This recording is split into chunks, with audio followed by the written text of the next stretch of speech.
राज्याच्या अर्थसंकल्पीय अधिवेशनाची तारीख ठरली आहे। राज्याचं अर्थसंकल्पीय अधिवेशन 23 फेब्रुवारी ते 25 मार्च दरम्यान होणार आहे। 6 मार्च रोजी राज्याचा अर्थसंकल्प मांडला जाईल।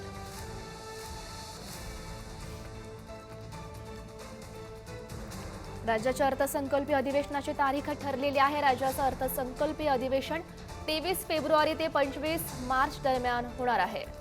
6 मार्च रोजी राज्याचा अर्थसंकल्प मांडला जाणार आहे।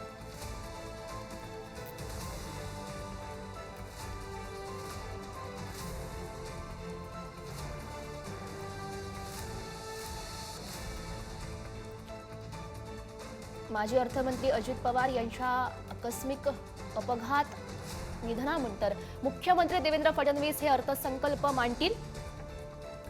6 मार्च रोजी राज्याचा अर्थसंकल्प मांडला जाईल।